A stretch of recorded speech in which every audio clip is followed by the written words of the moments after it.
Sheep Show 2026 in Reno is almost here and registration is open. Sign up, book your hotel, and browse the schedule at wildsheepfoundation.org. Full registration gets you into the draw for a heavyweight sheep camp gear package worth over $10,000. Make sure you're there January 22nd to 24th for the biggest mountain hunting and conservation event of the year. If Reno isn't in the cards, the Wild Sheep Society of BC's Salute to Conservation and Mountain Hunting Expo is set for February 26 to 28 in Penticton. Details at wildsheepsociety.com. And check out our friends at North Arm Knives. From kitchen knives to hunting blades, they've got you covered from the field to the butcher block. Visit northarmknives.com.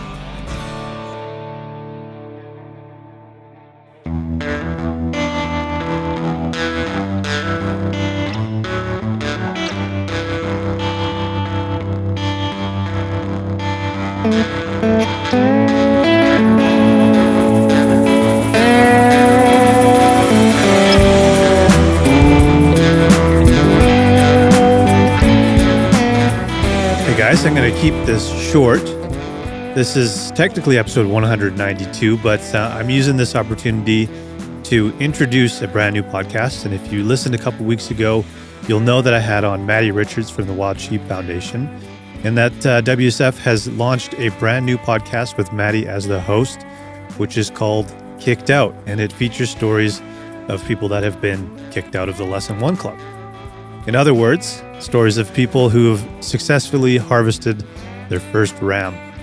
And so I wanted to play an episode for you guys as a way to introduce you to it. And I just think they're great stories, and it's the holidays. And we always try and feature some storytelling during the holidays. So this is a lead up to that. And the episode I'm going to play is the third episode that they aired. And it's with Chelsea Lloyd. And it's about her Alaskan sheep hunt. And I'm not going to say much more than that. So let's just get right into the episode, and I'll check in on you guys at the end. Welcome to the Lesson 1 podcast, Kicked Out, the series that celebrates the bittersweet moment every Lesson 1 Club member dreams of, the day they finally punch a sheep tag. In the Lesson 1 Club, we're proud to be tagless, ramless, and still obsessed. But when one of our own finally punches a sheep tag, well, they get the boot. This show is about those stories, the preparation, the heartbreak, the stalk, the shot, and the moment that they put their hands on their first ram, the hunt that kicked them out of the club. I'm Maddie Richards, and together we'll hear firsthand of our newest ex-members of the Lesson 1 Club about their adventure of a lifetime, what it meant to them, and how it changes everything. Because once you're out, you're out. This is Kicked Out.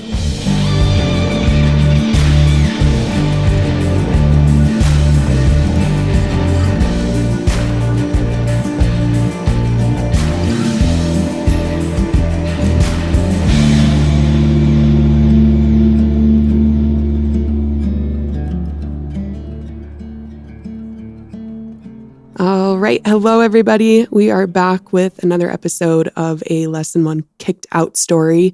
Today, I'm super excited to have Chelsea on. Chelsea, welcome to the podcast. Really excited to hear about your hunt. And I would love to just get to know you a little bit. Just tell me about you. Yeah, thanks for having me on. Super excited to tell you guys about my hunt. Yeah. My name's Chelsea. I am an Alaska resident. Been here for about 20 years of my life. Grew up in Michigan, hunting and fishing with my mom and my dad and my younger sister. And then, my dad got in the Army, and we spent a few years in Colorado. But their goal was to always come up to Alaska because, who doesn't think of how great the hunting and fishing is in Alaska? Yeah.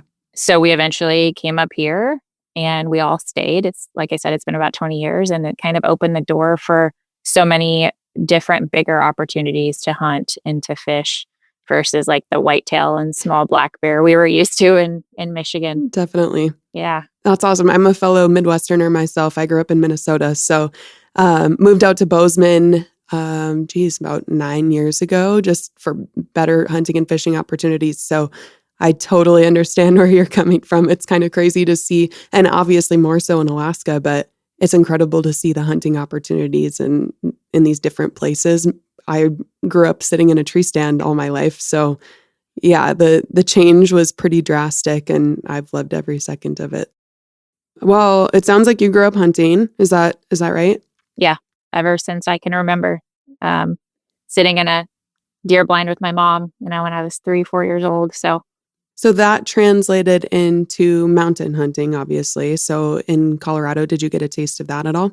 yeah, a little bit. I was still pretty young when I lived there, so it was kind of hard to chase elk in the mountains with my dad there. But I still got out with him as much as I could, whether it was coyotes, elk, antelope, mule deer.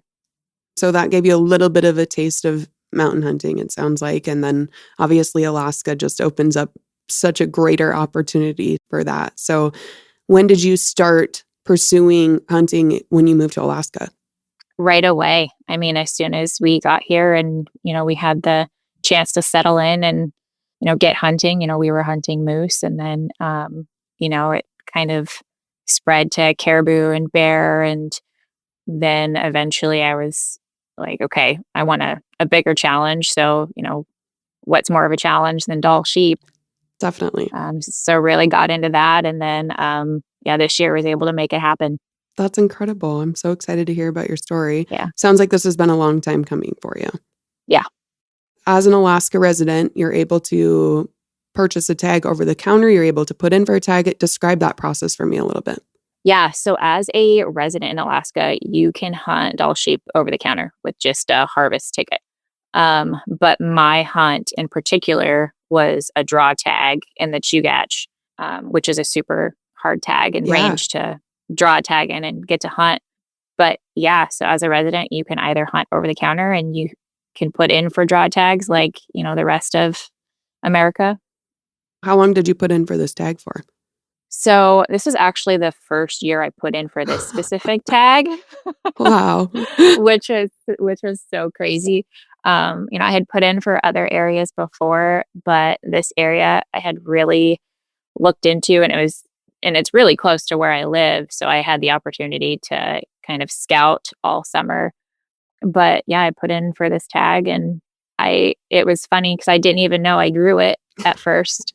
It was, the day results came out. It was a crazy morning. I've got 3 kids. So it was a busy morning with them running around, getting ready for whatever. And I go back to my phone and I've got like 12 missed calls and some text messages. And I'm like, oh my gosh, like who died? Mm-hmm. I'm like, what is going on? And I pick up my phone and my best friend, she's FaceTiming me and she's like, oh my gosh, congrats. And I'm like, what?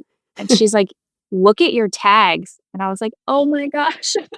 Oh my I, gosh. saw that I drew this sheep tag and I actually drew a Kodiak brown bear tag this year Oh my too. gosh. So, what a year. I go from never drawing anything to drawing 2 of like the hardest tags to get up here. So it's just been a whirlwind of a year. That is just wild. I can't even imagine the excitement that you were feeling that morning. That's incredible. Yeah, I was so excited. So this was your first ever sheep hunt? Mm-hmm. Yep. Very cool. Well, what a way to start, it sounds like. Yeah.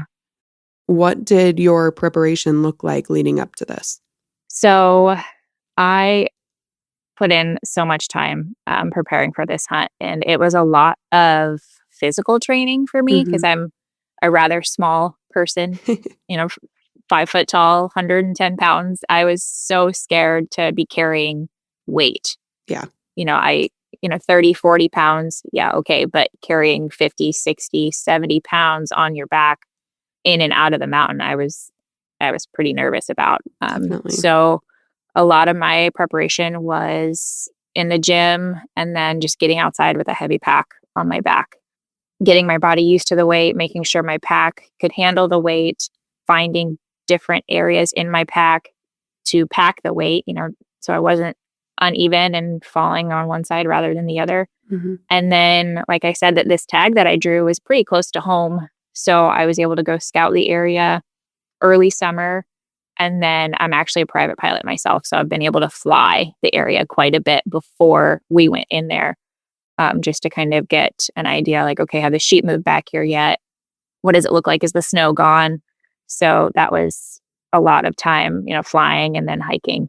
There's a lot of preparation that goes into it. And as a mom myself, I get that time that you get out in the wilderness it's really precious. So good for you for making the time, making that sacrifice, because it is a really big sacrifice. Yeah, it is for sure. So those early scouting trips, what were you seeing? Like, were you seeing sheep? Did you have a ram in mind? What did that look like? So our first big push back there, it was the first week of June, which is my birthday. And I was like, what's a better way to spend your birthday than, back there in the mountains looking for sheep? Definitely. So we used Onyx maps to kind of say, all right, we want to try to hike up this way and go this way. And this is where we want to set camp. So we hiked in there and we were seeing sheep right away. Like we weren't even halfway to our spot and we were seeing like little tiny 4 or 5-year-old rams. Mm-hmm. And then we got back to our spot and we saw a bunch of ewes and lambs and younger rams that were kind of moving deeper into this drainage that we were in. So you could tell that they were coming from like their wintering area into their summer and their fall area. So it was really cool to see that. We saw multiple groups of sheep moving in there, but we didn't see any big rams, which was a little discouraging at first, but it was still really early.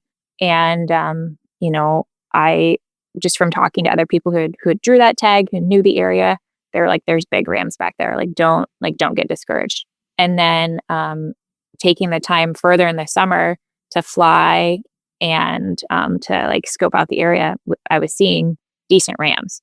Mm-hmm. And it's really hard from the air by yourself to be like, okay, like that's a good ram, So it was kind of hard to see whether or not it was a ram that I wanted, but I was seeing rams nonetheless. What was that like, knowing that you had a tag in your pocket and you were actually going to look for sheep for yourself?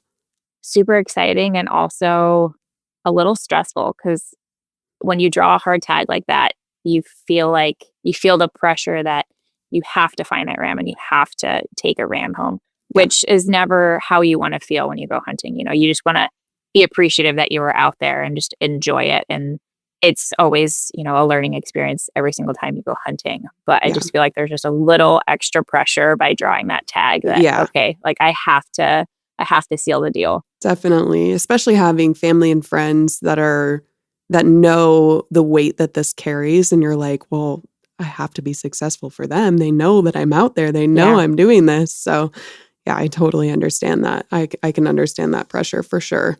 Yeah. My middle son's birthday is the day after opening day of sheep season. Oh my goodness. So so I missed his 5th birthday because I was out there and I was like, Mommy can't come home without a sheep. I missed my little man's birthday. It has to be worth it. Yeah.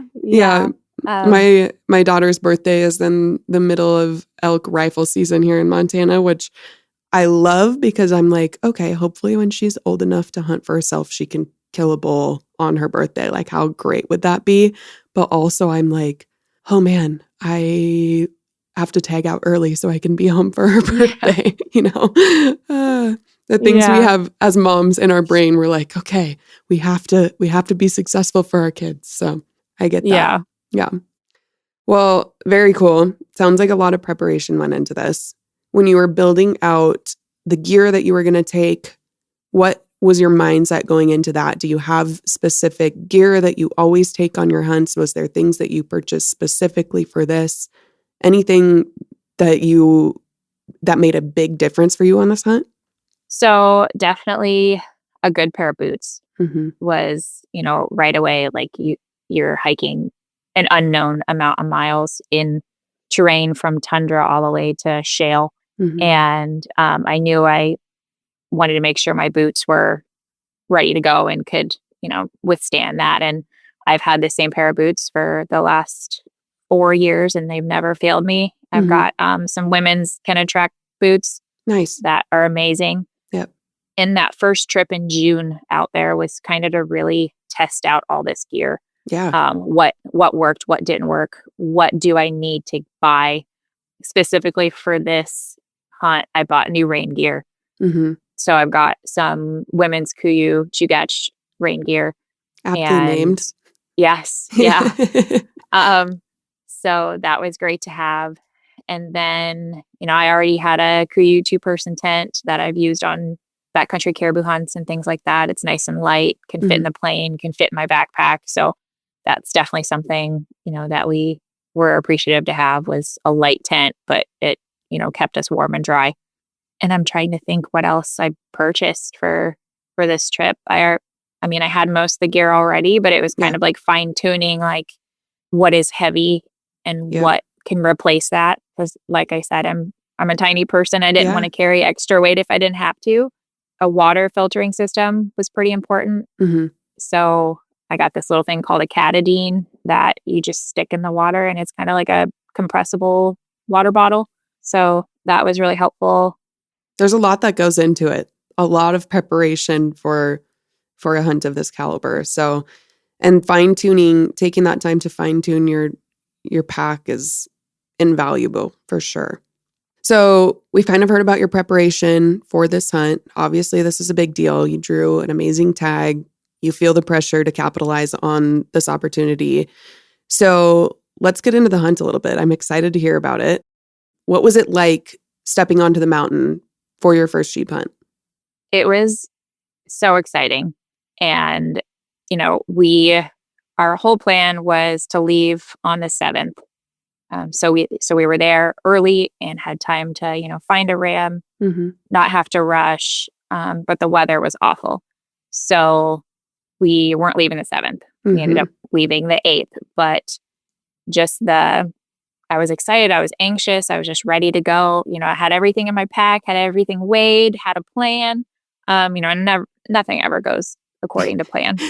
But, I was just ready to go and anxious and excited and felt the pressure to get out there and get it done. And but overall, we were super excited to just get going. So you keep saying we. I read a little bit about your story. It sounds like you brought another female hunter along with you. Not a hunter, but just a friend.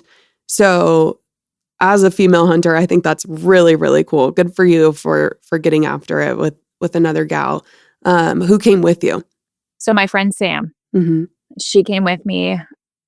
A mutual friend actually introduced us 7 months before my hunt. So, I didn't know her very well, but we got along great. She's such a go-getter and has a lot of backcountry experience, not so much hunting. Okay. But she does a lot of backcountry snow machining, snowboarding, pack rafting, so many, things that align with hunting in the backcountry for sheep. Totally. And she's a very positive person. She's such a hype woman. So it was great to have somebody else there that was like, if I was tired, she's like, okay, let's go. And if she was tired, I could be like, all right, let's go. Or, like, we got this, we're doing great. Yeah.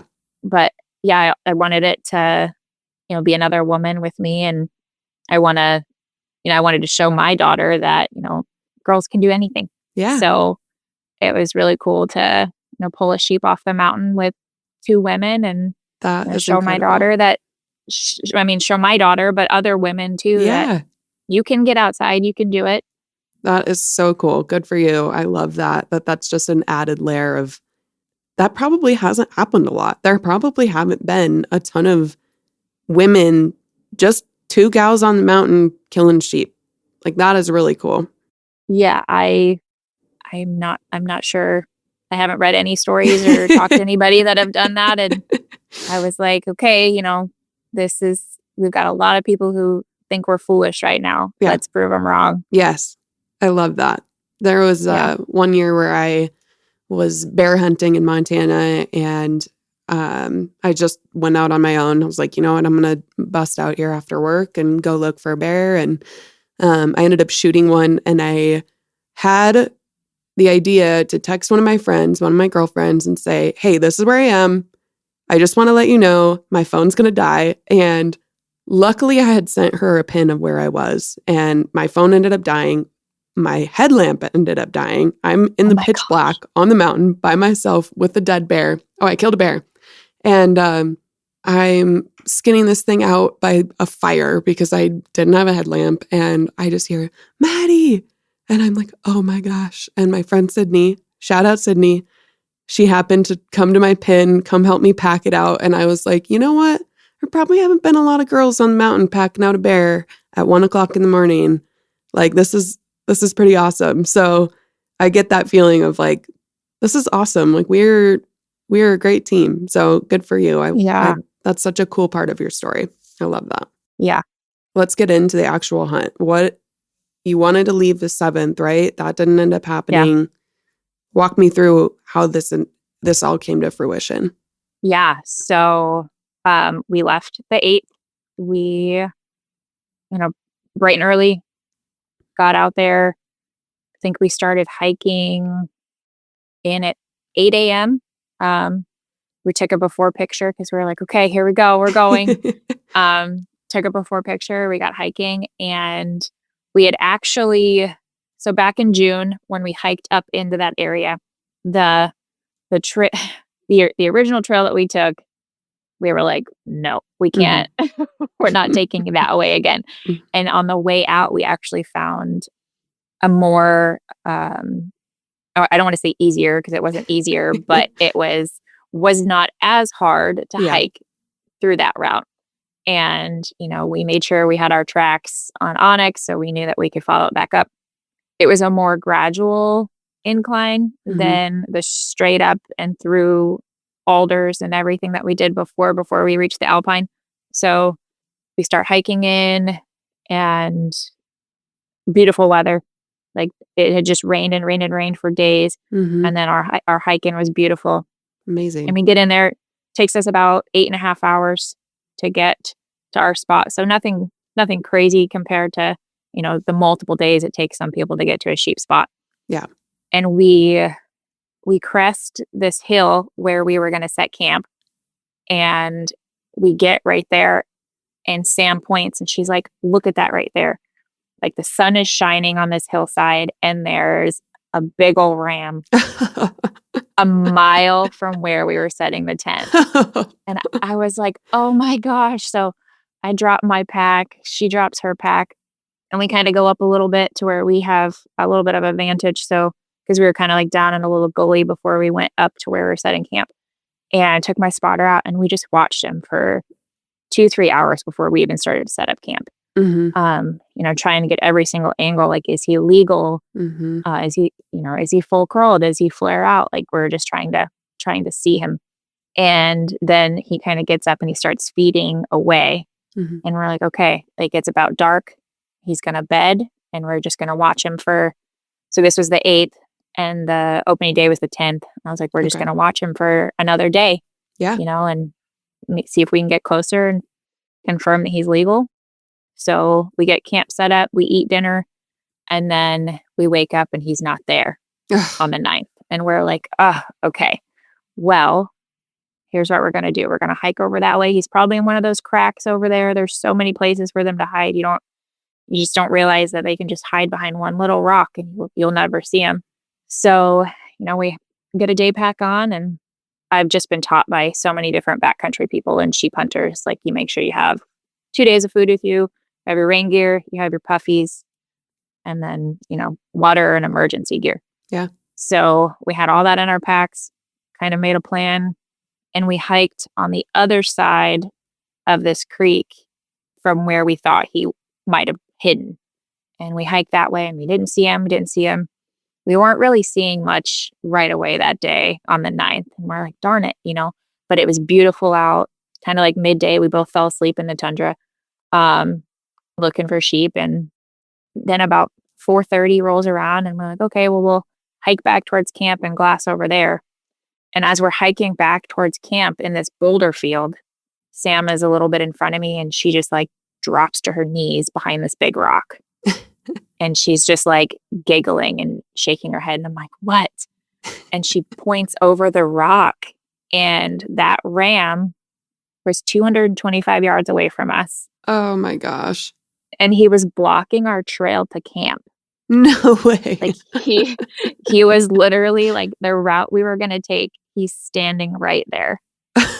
And we're like, no way. Yeah. Okay.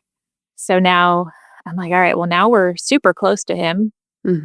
Let's try to get the spotter on him. And I've got a phone scope, an all-in adapter, and it works amazing. And so we're taking videos of him, screenshots, just trying to get the clearest picture we can so I can make that decision whether or not I, think he's legal. Yep. And we're watching him, and we ran into him, I want to say about like 5:00. And by this point, it's like 8 something. And I'm like, okay, like in my gut, I feel good about this. He's not full curl, but I can see 9, maybe 10 rings. But then we're also looking at him, and he was really skinny. And he was kind of walking funny, and he had this mark on his face that kind of looked like an injury. That's how we were able to tell that he was the same ram from the night before, because he had this mark on his face. Interesting. Yeah. And at one point, he kind of like stumbled and fell over. Oh, wow. Like he was really injured. Yeah. And I was like, he's not a huge ram, but he looks really sick. And I would feel good with, yeah, putting him out of his misery, definitely. as my first ram, Totally. And then I was like, okay, he's not moving. He's staying where he's at. And I was like, Sam, are you ready to sleep in the rocks with me? I was like, we will sleep right here and shoot him at 12:01. Yeah. And we watch him. And about 11:30, it's so dark you can't see. Yeah. And we're like, all right. We set up a tarp. We're gonna sleep right here. And as we're getting everything set up, we look up to our left, and these 3 little rams come walking, and they bed right above us, not even 150 yards away. Oh my gosh. Wow. So we've got those little guys there, yeah, and this other ram in front of us, and we're like, oh my gosh, we're surrounded. It goes from 0 to 100. Yeah. It's got to be so hard to sleep at that point. You're just excited. So excited. I think we maybe slept for like 4 hours. That's more than I was expecting. So yeah, but still. But then he had eventually started feeding away from us and kind of went up this hillside. So he was about 300 yards away where we thought he was going to bed. And I was like, okay, no big deal. Before daylight, I'm going to crawl closer to like 50 yards closer to him, get set up on a rock. And then finally we wake up around 5:30 in the morning, and it was still pretty dark. So that was a good chance for me to crawl closer so those other rams didn't see me, and to just get ready for when it got daylight. And I thought he was bedded there. Well, sun comes out. We can see those other rams, but we can't see him. And I'm looking all over, and I like turn around because Sam had stayed back where the tarp was, and she's pointing up. And I was like, what? And I look up, and he was about 450 yards away, but he's like straight up. And I was like, man. Oh no. I was like, I don't know about this. So she crawls over to me, and we're kind of talking about it, and he's not coming down. He's just going to keep moving up. And I was like, all right, well, if I can get really comfortable to where I'm really stable and I feel good about taking this shot, I'll take this shot. And I ended up getting set up, and I took the shot, and that one went about 3 to 6 inches above his back. And I was like, no. Oh my goodness. I was so mad at myself. And, and like I said, Sam, she's such a hype woman. She's like, no, like you took the shot. I'm proud of you. Like a lot of people would not have taken that shot. And she's like, and it's not like you missed him by feet. She's like, you barely missed him. Yeah. And I was like, I know. I was like, that's even worse. I know. Honestly, you're like, it would have been nice if I just totally whiffed it, but being that close just makes it a little bit worse. Ugh. And then I felt bad because I'm like, I made my friend sleep in the rocks. I was like, and I missed him. Yeah. It doesn't sound, from what I know about Sam, just from our conversation, it sounds like she didn't mind too much. No, she was like, I don't know if I'd want to do it again, but if we had to, I'd do it again. Yeah, definitely. She's like, whatever we got to do. Yeah. And then, kind of morale is low. I'm beating myself up about it. I'm super hard on myself. Yeah. And then it just starts to downpour rain. And we're like, oh, even worse, even worse. So it's we like pack up all of reflecting our your stuff. mood. Yes, yes, because after I shot, there were some other rams with him, and they all kind of like went up and out of that valley. They were gone. Yeah. We're like, oh, darn it. Okay. So we pack up and we head back to camp and we take a much needed nap in our comfy sleeping bags. And it was raining all day anyways. And we're like, all right, let's rest and wait out the rain. And we woke up and we ate and it stopped raining. So we kind of went over and looked up a different valley to see if we could see anything. And we weren't really seeing anything else that day. And we're like, okay. And that was opening day on the 10th. Mm-hmm. And then on the 11th, which was my son's birthday, Mm-hmm. I was like, you know what? I feel good. Like it's going to happen today. We hike up to a different, like up and over a mountain, kind of where those sheep had went, Mm-hmm. just to check it out. And we did see some sheep, but like the Chugach Mountains, they're so unforgiving, Yeah. steep, cliffy, jagged peaks and everything. And we couldn't quite get to the sheep that we saw that day. So we're like, all right, no worries. It was a beautiful day. Like we only had rain that one day. And then we were hiking back and kind of took a route that was less than ideal. Kind of got ourselves into some Oh no. sketchy, cliffy situations, but it worked out. Good. We didn't freeze up. We didn't fall too Yeah. much. The shale gets pretty bad in some areas, and your feet come out from under you, and there's nothing you could do. Yeah. So then we're sitting on the other side of this valley from camp, and there's these sheep right above camp. Oh my goodness. I'm like, we just hiked all day to this other valley, and there's Yeah. sheep right there above camp. And so there were two ewes and lambs, and then two really, really big rams. Mm-hmm. We were like, wow, okay, they're really close to camp. Let's see where they go. Yeah. And they kind of, we slowly made our way back to camp, and we watched them kind of go up and over. And we're like, oh, darn it. We thought they were going to maybe bed low, Mm-hmm. but they didn't. So we went to bed on the 11th, slept in on the 12th until about 7:30. And we were like, we're going to go super far back in this valley where we are. I want to go all the way back to the glacier. I know there's big rams left back there. Let's go back there. And as we start our trek back there, I look up and just like in the sun you can see their big white bodies, Mm-hmm. and you can see these horns. Like they're so dark and they're giant. Mm-hmm. Both like two rams, and they both are huge. Yeah. And we can tell this from over 2 miles away, just how big they were. Wow. And they were probably about 3,000 elevation gain, Mm-hmm. and probably about a 2-mile hike for us. And we're sitting there and Sam goes, okay, Chelsea, what's the play? Mm-hmm. I was like, we're going up there. She's like, I thought you were going to say that. Yep. And she's like, okay, let's go. So as we start to go that way, we look up and we kind of lost them for a minute. And we're like, darn it. Can they see us way down here? Mm-hmm. And I'm like, I don't think so. Like we're pretty covered down here. And then, they pop out and they start fighting. They're up there fighting. Oh my goodness. And then they ran all the way down the mountain. No way. Towards They you? started towards us. Oh my goodness. And I like look at Sam and I'm like, is this happening right now? Like what? Yeah. What do we do? Yeah. They were coming right down to us. And so we're like scrambling to find better cover. We're like Yeah. alongside this creek trying to like sit up against the bank where, we're covered by shadows. And Mm-hmm. we watch them come all the way down, and they're about 400 yards from us. Wow. And I'm like, oh my gosh. I'm like, okay, I need to get the spotter on them one more time. We just Yeah. like need to confirm that they're legal, Definitely. because nobody wants to make that mistake. And they're on this little grassy hill.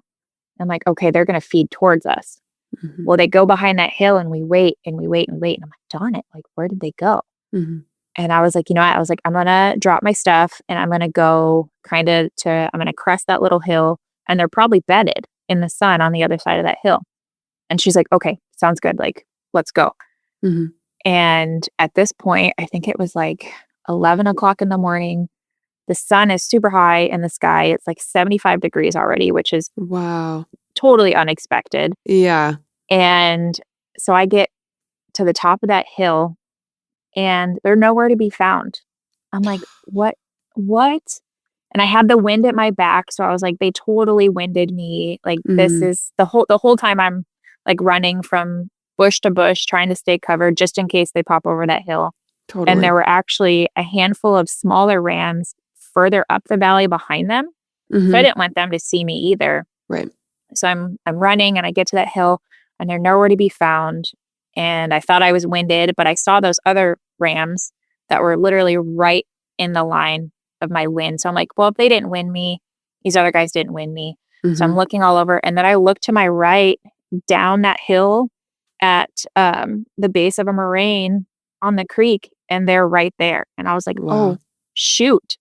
Now I have no cover. So I'm scrambling to get cover. And then the smaller of the two sees me. And I was like, oh no. I was like, they're going to bolt. Like they're just going to take off. I just spooked them. And so I just have no cover and I just like lay down in the grass. I've got like grass up to here. I'm just like laying in the grass. Like there's flowers, there's bees buzzing everywhere. And I'm like, oh my gosh. And then it felt like forever. It was probably only like 5 minutes, but it felt like forever for me waiting for him to lay down. At this point, I'm sweating already. Totally. Just from running. And like now the sun's like in my face. And then that ram lays down. And I was like, okay, I'm not a threat anymore. Game time. Yeah. So he laid down and that other ram was below him a little bit. Didn't have a care in the world. He did not care. And he was the bigger one that I wanted.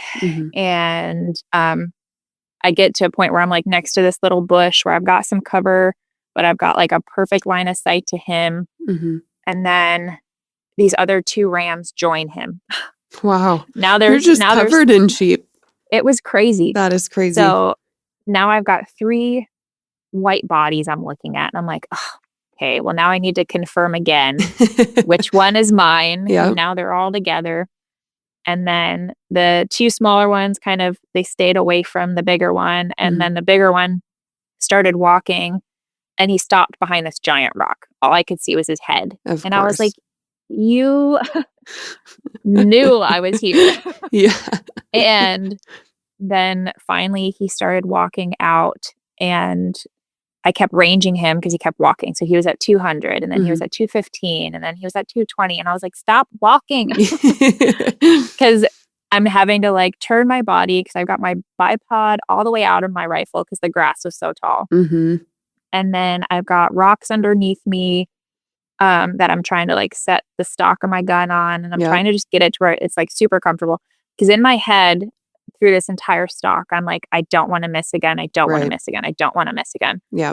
And, that morning, Sam was like, get that out of your head. She's like, forget that happened. Yeah. She was like, that was a crazy technical shot that anybody could have missed. She's like, get that out of your head. Like, you're not going to miss again. Forget about it.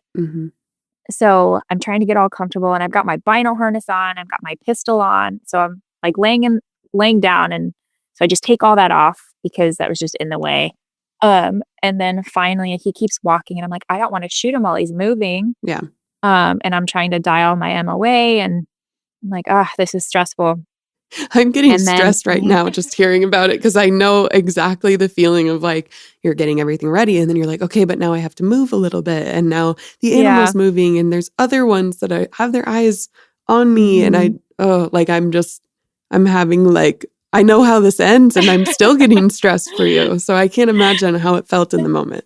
Yeah. And then he was at 215, he's at 220. So I keep ranging him. And I have the sun at this point, it's like right in my face. So I'm trying to use my rangefinder and the glare of the sun kept messing up my rangefinder. So I'm trying to like shield that. And at first, what's super funny is before my trip, a really good friend of mine who he is very versed in backcountry hunting and like he's got all of his gear like dialed in and everything to prepare for. He was like, change the battery on your rangefinder.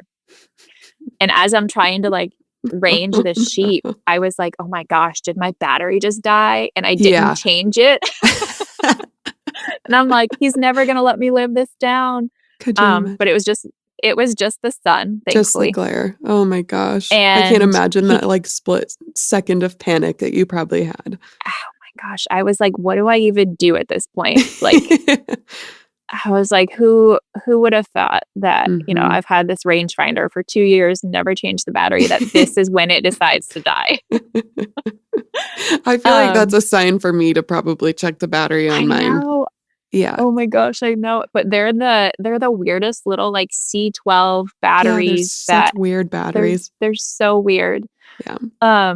But finally, so the sheep was at 220 and then he was at 230 and he's walking. He's like walking up now. Okay. He's not down in the creek anymore. He was walking up. So, I Mhm. mean, I had a great broadside shot if I had to shoot him when he was walking, but I didn't want to. And then, yeah, he was at 230, 235, and then he gets to 240 and he stops. And I was like, Mhm. oh, okay. And then he lays down. He just beds right there. And I was just like, oh my gosh, like now what do I do? Yeah. Because I'm like, I wasn't expecting this. So I Yeah, you range were him just again and I ready range him and again. oh, man. Yeah. And I ranged him like 3 more times and I was like, okay, he's at 240 on the dot. And I check my dope chart. I Mhm. dial my MOA and I'm like, okay, I have all the time in the world. Calm down. There's no reason to freak out. Mhm. Because I'm at this point, I'm all the way up there by myself because Yeah, Sam was like, I'm just going to stay back and watch you. There's no reason for 2 bodies to be up there. totally. And so I'm just like talking myself through it. And I'm like, he's bedded. Like he's not going anywhere. He doesn't know you're there. Mhm. I was able to dry fire twice just to Mhm. kind of like calm Calm my the nerves. nerves. And I was like, Yep. okay. And then when it came to getting ready to take the shot, I was like so calm. Yeah. And I took that shot and I Yeah. stayed on the glass the whole time. I watched him drop in the glass. Wow. I didn't feel any recoil. I didn't hear my gun go off, like Yeah. nothing. It was just like everything in that moment was like meant to be. Yep. And it happened. And when I saw him, I had to look like 3 times just to make sure he was still there, Yeah. And because I already had like another bullet racked and like ready to go. Yeah. And so I took that bullet out and I just like laid my head in the dirt. So I Yeah. was just like, did I just kill Did my I first just ram? do that? Yeah. And I just kind of like look around, and those other 3 rams, they were still just hanging out. Wow. I was like, okay, your friends are not very smart. And it kind of like sank in a little bit. And I Mhm. stood up and looked behind me for Mhm. Sam. And I'm just like waving my arms. And I'm just like yelling. I'm like, I did it. I did it. Yes. And I see her. She's on the other side of the creek. Mhm. And I kind of like pack up all my stuff Mhm. and like run down to meet her. And we go back and we get our packs.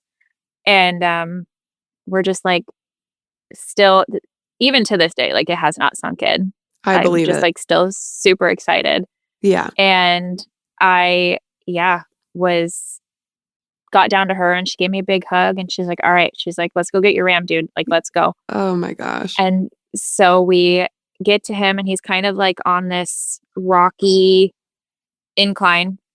Mhm. And we get to him and I take my pack off and I just like knew he was big, but you don't realize how big they are until they're Yeah. like in your hands. Yeah. And I just like held him in my hands and was just like, wow. Yeah. And then I just kind of like sat down and sat there and she's like, what? And I'm like, we just killed one of the hardest animals to kill in North America. Yeah. I was like, you and I just did this. Yeah. And it's just a culmination of so many years of hunting and moving to Alaska and drawing this incredible tag. I can't even imagine the satisfaction and just like the culmination of so much into one moment. I can't even comprehend that feeling. And this is August 12th. Yeah. We'd only been out there for 4 days. We'd packed for 11. Wow. And, in the highs and lows that everybody talks about when it comes to sheep hunting, Yeah. if you don't really know what that feels like until it happens, because when I missed on opening day, like Yeah. my low was low. Yeah. I was so mad at myself, and I was Yeah. like, I just blew it. How am I going to Mhm. get another chance at a big ram? And then when all of it just came together and I got that ram, I was just like, wow. Yeah. Like this just happened. I just did this.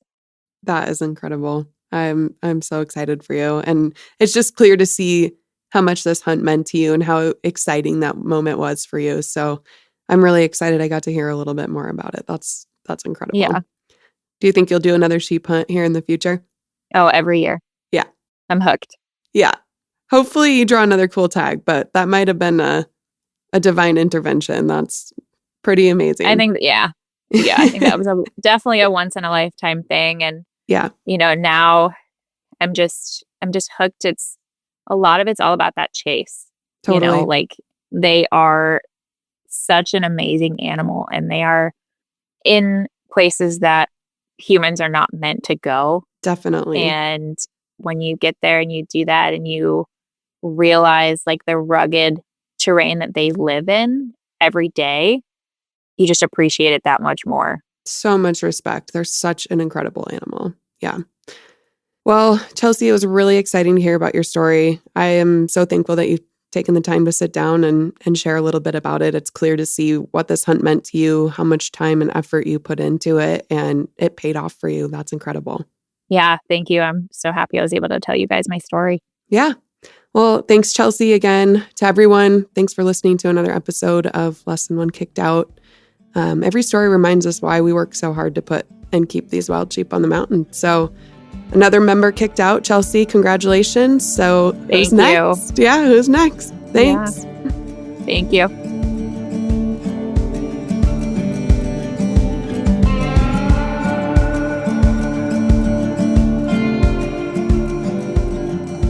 Well, there you go. I know you guys enjoyed that story. I certainly did, and that's why I played it. I do work with the Wild Sheep Foundation. They are a sponsor of this podcast, and I do all the post-production work on the podcast you just heard. But that's not the reason why I did this. I did this because I know you guys are all passionate about ambitious hunts and sheep hunting, and lots of you are dreaming of doing your own sheep hunt. And as BC residents, I know most of you that are listening to this are BC residents. We have the privilege of buying sheep tags over the counter, and that's not a privilege we want to lose. And that's why I think it's important to share these stories, and obviously why we're very proud to have the Wild Sheep Foundation as our title sponsor. So there you go. Go and subscribe to that podcast. It comes out every 2 weeks. There's 5 episodes available as of today, and they're going to be coming out every 2 weeks. And if you're listening, you're like, man, I got a great story about my first ram. Well, get in touch with Maddie. I'll leave her contact information in the show notes for you guys, and you guys can reach out and maybe you'll get on the show. Anyways, the holidays are coming up. I got one more episode coming at you guys before Christmas. Hopefully, I haven't recorded it yet, so I shouldn't say that. But aiming to get Kelly and Garrett on the podcast to close out the year. So you can look forward to that. But till then, talk to you soon. Cheers.